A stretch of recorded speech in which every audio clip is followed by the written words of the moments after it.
keeping up with crypto. It feels like a full-time job sometimes, doesn't it? Trying to catch the big news without getting lost in the noise. Absolutely. And that's what we aim for here. So today, we're doing a deep dive based on a recent piece from Buying Crypto. It's about Binance making KYC re-verification mandatory for its users in India. Yeah, and this is more than just, a small platform tweak. It really points to a bigger shift, how a major player like Binance is handling the regulatory maze in India. A key market for sure. Definitely. So our mission here is to cut through the headlines, really understand what this means, and crucially, why it's happening now. Okay, let's get right into it then. The what? What exactly is Binance asking its Indian users to do?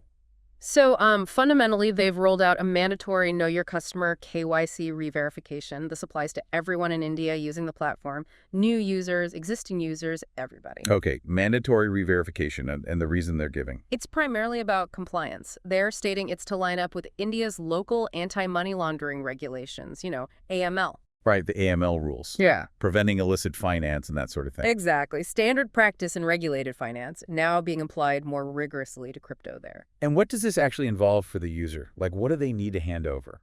The main thing is updated ID documents. And specifically, they're requiring the permanent account number, the PAN. Ah, the PAN card. That's the 10-digit code from the income tax department, right? Essential for financial stuff in India. That's the one. It's a core piece of identification for any kind of financial tracking and transactions within India. And Binance was quite clear this wasn't just them deciding to do this. Yeah, they made a point of saying that on X, formerly Twitter. They stated it's driven by Indian AML laws and that these same rules apply to all exchanges operating in India. So not singling themselves out, but rather meeting a countrywide requirement. Precisely. It's about fitting into the regulatory framework that governs all crypto platforms there now. And what about data security? That's always a huge concern when you're asked for more ID. They address that directly. Binance put out statements reassuring users that their details are safe and secure. Okay. They emphasize they're only collecting the information that's explicitly required under these Indian AML laws, with the goal of preventing financial crime. To create a safer ecosystem, as they put it. That's the messaging, yes. A more responsible digital asset environment. All right, so that covers the what. Let's dig into the why. What's the context here? Why is Binance pushing this mandatory re-verification now? Well, the timing is definitely key. This isn't happening in a vacuum. It comes right as Indian regulators are really ramping up their scrutiny of crypto platforms. More focus from the authorities. Yeah, significantly more, especially on things like tax reporting and making sure those AML protocols are actually being followed properly. We're seeing this globally too, right? Right. Government's trying to get a handle on crypto. Absolutely. It's a wider trend, but India seems particularly focused right now on integrating crypto into its existing financial oversight structures, with a big emphasis on preventing, illicit use. And there have been specific instances reflecting this increased scrutiny, haven't there? Related to Binance. Yes, the Buying Crypto article mentions an ongoing investigation by India's income tax department. Okay, what's that about? They're looking into whether Binance users might have been getting around the 1% tax deducted at source, the TDS, on crypto trades. Ah, the TDS, that's the tax taken off the top of transactions. Exactly. And under Indian law, traders need to show proof they've paid this TDS, or provide documents if they qualify for an exemption. This investigation really zooms in on tax compliance in the crypto space there. And Binance has faced other regulatory hurdles in India before this. Yeah. Right? It's not entirely new territory for them. No, definitely not. The article points back to last year, actually. India's Financial Intelligence Unit, the FIU, hit Binance with a pretty hefty fine. How much was that? It was $188.2 million. That's roughly 2.2 million US dollars. And that was specifically for not meeting AML standards. Wow, okay, that's substantial. It is. And on top of that, the Indian government also ordered Apple to remove the Binance app from the App Store in India. Pulling the app entirely, that sends a strong message. A very strong message, yes. It shows regulators were quite serious about non-compliance. So despite those serious setbacks, the fine, the app removal Binance is still pushing forward in India. That's the interesting part.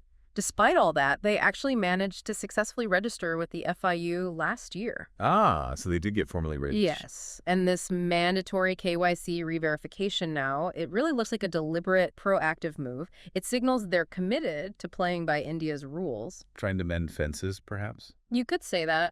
Rebuilding trust with users, but maybe more importantly with the regulators. It suggests they want to be a long-term, legitimate player in the Indian market. Okay, let's zoom out then, connect the dots. What does this Binance situation tell us about the bigger picture? What are the broader implications? Well, zooming out, this Binance case in India really highlights that major global trend we talked about, increasing regulatory oversight in crypto. It's happening everywhere, but India's push seems particularly strong right now. So more rules, more checks. Exactly. And while, for a user, this re-verification might feel like just another hoop to jump through. A bit of a hassle, maybe. Right. But it's framed as part of this larger effort, and Binance says this too, to create a safer, more transparent digital asset space. You see different approaches globally, like MiCA in the EU aiming for a broad framework. Whereas the US is still a bit patchwork. Correct. India's focus on AML and tax compliance reflects its own priorities. This KYC push fits right into that. And what about the users on the ground in India? How might this actually affect their experience, their choices? That's a really practical point.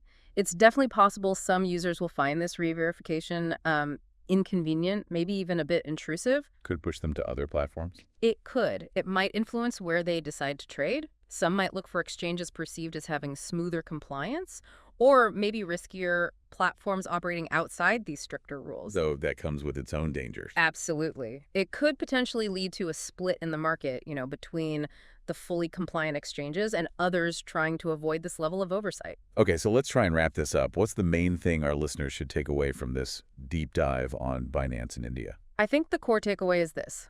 Binance mandating KYC re-verification in India is a direct result of mounting pressure from regulators there. Especially around AML and taxes. Precisely. It comes after significant past penalties, like that big fine and the app being pulled. So this move looks very much like a strategic effort by Binance to show they're serious about complying with local laws and restoring their position with regulators in a key market. Makes sense. So here's a final thought for everyone listening. As we see these regulatory measures tightening, not just in India, but potentially worldwide, how might that shape the future? The future of crypto adoption, its accessibility. That's the big question, isn't it? Yeah. And which other regions might follow suit with stricter KYC and AML for crypto exchanges? It's definitely something to keep an eye on. Absolutely. The global regulatory picture for crypto is still very much evolving. We'll continue to track these kinds of shifts and bring you the analysis. So stay tuned for more deep dives into these impactful developments shaping finance and tech.